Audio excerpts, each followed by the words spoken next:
Halo, selamat siang. Ya, kita balik lagi ya di pertemuan ke-9 kali ini di sistem penunjang keputusan. Masih sistem penunjang keputusan, di mana kali ini kita akan membahas tentang, melanjutkan tiga komponen yang kemarin di bab 7 ya, 6 dan 7 kita sudah membahas tentang komponen apa saja yang menunjang dalam sistem penunjang keputusan itu. Nah, yang ketiga adalah user interface atau dialog subsistem. Pengertiannya, user interface atau U atau dialog subsistem adalah bagian dari sistem penunjang keputusan atau user dengan sistem. Subsistem ini memungkinkan pengguna untuk memasukkan data atau perintah, menjalankan model, melihat dan memahami dari SPK yang langsung digunakan oleh manusia. Kalau sebelumnya kita membahas tentang database-nya, kemudian apa yang menghasilkan database itu digunakan untuk apa, hingga menghasilkan analisa. Nah, ini itu kayak dashboard-nya gitu loh, using interface, langsung ke end user.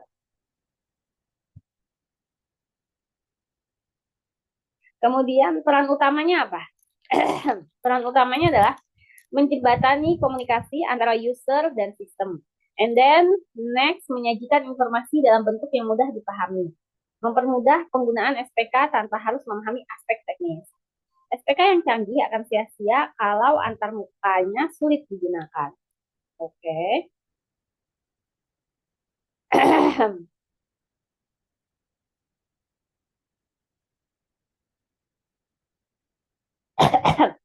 Komponen utama dalam user interface. Apa aja komponen utamanya? Yang pertama adalah input interface. Bagian untuk memasukkan data atau perintah.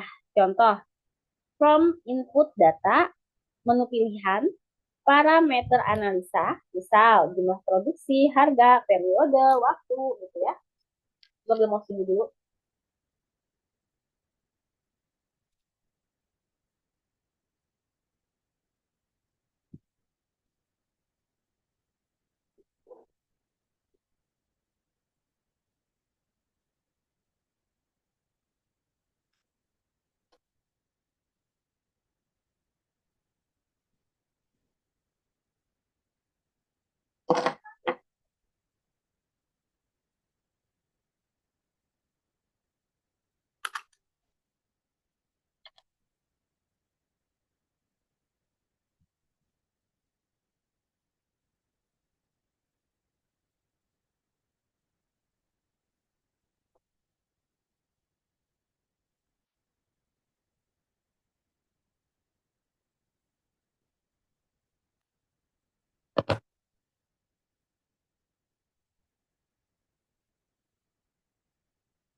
Nggak bisa nih mouse-nya.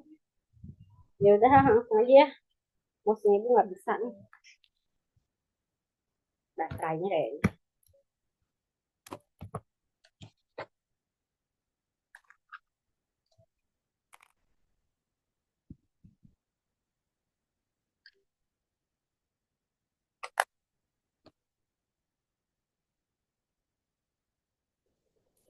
Nah, input interface tadi ada contohnya from input, menu pilihan, parameter analisis misalnya jumlah produksi, harga, periode waktu.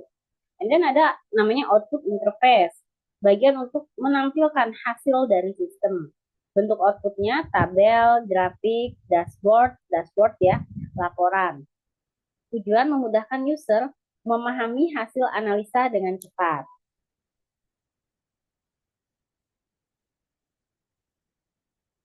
Kemudian ada dialog manajemen, mengatur interaksi antara user dan sistem. Fungsinya mengontrol alur penggunaan sistem, memberikan respon terhadap perintah user, menyediakan navigasi yang jelas. Contoh, sistem menampilkan pilihan langkah berikutnya setelah analisa selesai.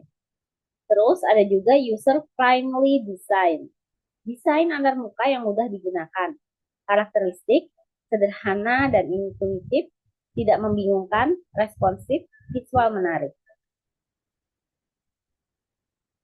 Fungsi utama user interface, mempermudah akses ke data dan model, menyajikan hasil analisis secara jelas, membantu user memahami informasi untuk pengambilan keputusan, meningkatkan efektivitas penggunaan SPK.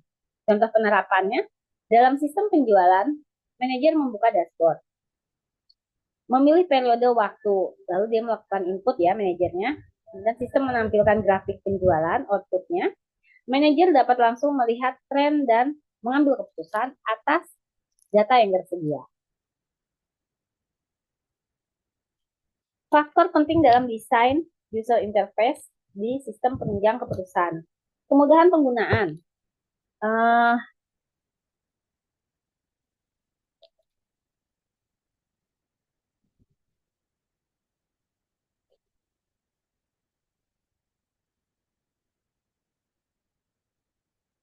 Kemudahan penggunaan atau easy of use, kejelasan informasi, kecepatan, respon sistem, kesesuaian dengan kebutuhan pengguna. Kesimpulan, user interface merupakan komponen penting dalam SPK karena berfungsi sebagai penghubung antar manusia dan sistem, sehingga hasil analisis dapat dipahami dan digunakan secara efektif dalam pengambilan keputusan.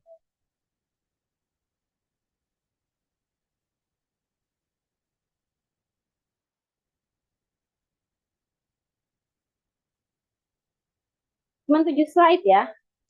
Oke, cuma 7 slide. Ini baru presentasi berapa menit.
Interface dialog subsistem atau subsistem antarmuka ini kan merupakan bagian dari decision support system ya, yang menjadi penghubung antara pengguna dengan sistem yang sudah dijelaskan di atas. Contoh nyatanya itu kayak sistem penilaian kinerja karyawan. Misal, seorang manajer HR ingin menentukan karyawan terbaik. Interface yang digunakan halaman login, form untuk memasukkan nilai disiplin, kehadiran, produktivitas. Tombol, dipencet tuh tombolnya hitung, gitu kan. Hasil berupa peringkat karyawan, cetak laporan. Alur penggunaannya, manajer login, mengisi nilai karyawan, menekan tombol hitung, sistem menampilkan peringkat, manajer mencetak hasil. Yang disebut interface adalah tampilan layar yang digunakan manajer, bukan proses penghitungannya. Atau sistem kredit bank ya, di bank ya. Petugas bank yang mengetahui apakah calon nasabah layak menerima kredit, form input data perusahaan, kolom penghasilan, ini kayak using credit scoring gitu. Nah, kolom penghasilan, kolom jumlah pinjaman, tombol analisa kelayakan, hasil berupa status layak, dipertimbangkan, tidak layak. Petugas hanya mengisi data dan menekan tombol, semua perhitungan dilakukan oleh sistem. Tapi sistem tuh nggak bisa ngitung kalau kita tidak input segala gajinya berapa, kemudian tambahan penghasilannya apa gitu. Seumpama dibilang tidak layak. Wah, ini kalau tidak layak, sedangkan saya ini punya target nih supaya menjadi layak. Kolom penghasilannya tambahkan, selain gaji pokok, dia punya penghasilan tambahan dari usaha lainnya. Atau, tapi nggak bisa sih, kalau namanya kredit tanpa agunan itu yang dihitung hanya penghasilan yang bekerja aja di perusahaan tersebut.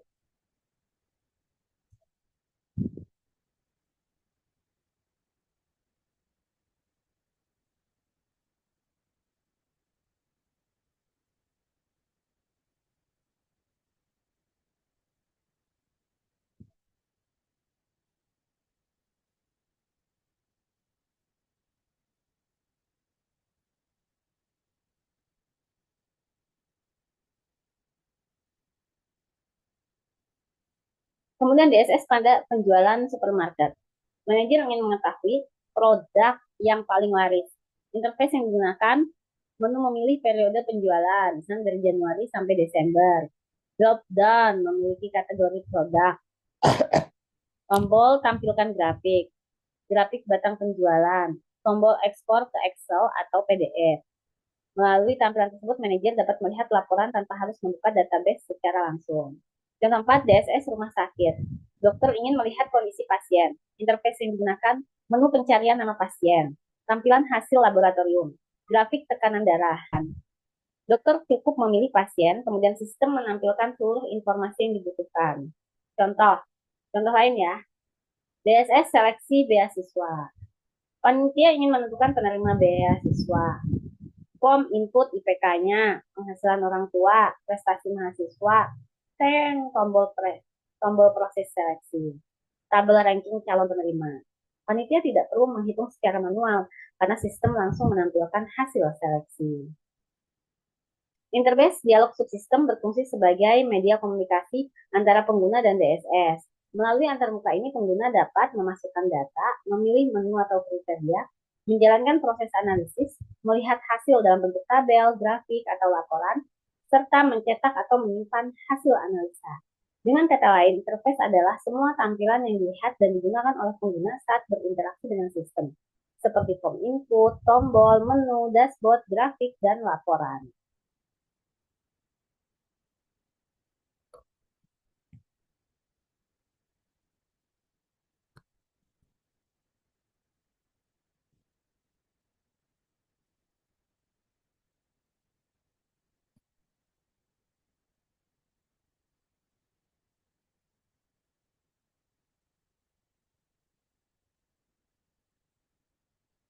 Nah, kalau di Shopee, kita tuh tahu kan, dia tuh juga punya interface subsistem karena pengguna berinteraksi dengan sistem melalui tampilan aplikasi. Jika dikaitkan dengan decision support system, contohnya seperti ini. Satu, kita kan mencari produk tuh di Shopee. Misal Anda ingin membeli sepatu olahraga, interface yang digunakan kan kolom pencarian, search-nya itu kan. Terus cari kan, kemudian muncul kan daftar hasil pencarian itu apa aja. Nah, kemudian kita kan bisa menggunakan filter urutan dan urutan harga dari harga termurah, rating tertinggi, gratis ongkir, lokasi penjual, merek tertentu mungkin. Kemudian ada kan yang direkomendasikan, Shopee sering menemukan produk yang mungkin Anda sukai, yang biasanya sudah dibeli oleh ribuan pembeli gitu kan ada ya. Terus grafik penjualan, jumlah pesanan, produk terlaris, omset harian, tingkat kepuasan pelanggan. Pada Shopee ya berarti kan di situ ada interface kan, seluruh tampilan yang memungkinkan pengguna berinteraksi dengan sistemnya. Misalnya menu kategori, filter harga, lokasi, dan rating. Tombol tambah ke keranjang dan beli sekarang, tampil ulasan dan rating, dashboard penjualan untuk penjual. Aduh, gila kayak ibu. DSS itu mesin analisis ya, yang menghasilkan informasi. Interface adalah yang dilihat dan yang diklik. Interface kan wajah internal. Nah, seperti itu ya. Kira-kira contohnya seperti itu. Gimana lagi ya? Contoh apa lagi ya? Bakal di YouTube ada nggak sih? Ah,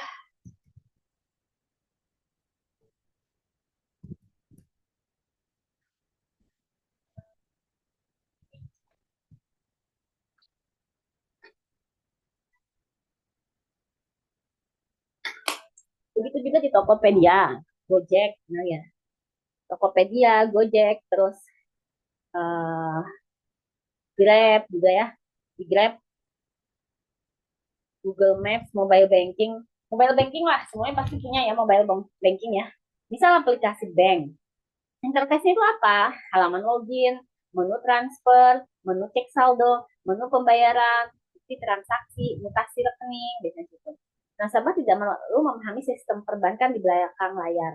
Karena di mobile banking kan udah kelihatan semua nih, supaya kita bisa melakukan transaksi gitu. Nah, atau di Netflix lah yang hal yang paling sering kita tonton ya gitu. Apa aja tuh? Halaman rekomendasi film di berandanya itu loh. Terus kolom pencarian, kamu mau yang apa nih? Yang laga, yang komedi, film, thriller atau apa itu ada. And then tombol play kan. tombol play, kategori film, daftar tontonan, my list tuh kan, yang sudah pernah saya tonton supaya kamu nggak lupa gitu loh sama sudah episode berapa nih saya gitu. Lagi ya. Nah, bisa juga di ATM. Interface-nya apa tuh di ATM? Kan kelihatan layar menu. Kemudian masukkan PIN. Habis PIN, tombol pilih bahasa gitu kan. Terus ada nih mau setor tunai, tarik tunai, atau yang mau ambil uang berapa nih, 100 ribu, 200 ribu, 300, 500, 1 juta, biasanya Mas Kemal gitu ya. And then ada juga menu transfer, menu cek saldo, benar. Nah, berarti kan di sini kita menunjukkan bahwa kita tuh berinteraksi dengan mesin melalui layar dan tombol kan. Nah, itu yang dikatakan interface gitu. Intinya, semua layar, tombol, menu, formulir, icon, dan dashboard yang digunakan pengguna untuk berinteraksi dengan sistem merupakan interface, itu dialog subsistem. Interface berfungsi sebagai jembatan komunikasi antara pengguna dan sistem, sehingga pengguna dapat memasukkan data, memilih menu, dan menerima hasil analisis dengan mudah. Seperti itu ya. Ada yang mau ditanyakan lagi nggak sebelum masuk ke bab selanjutnya? Nanti kita akan masuk ke bab 10, kemudian 13 dan 14. 10, ada yang mau ditanyakan nggak? Pikir-pikir dulu ya. Uh,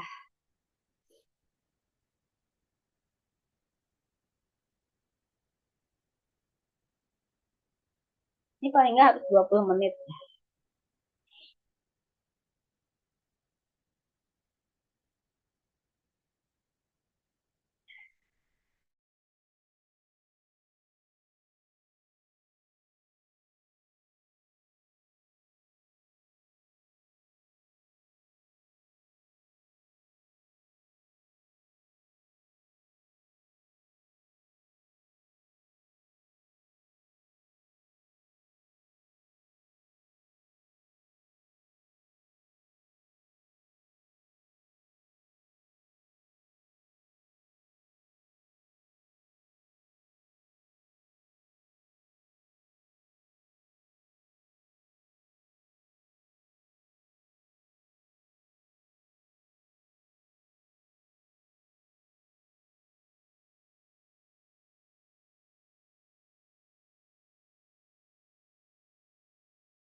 Oke, udahan dulu ya.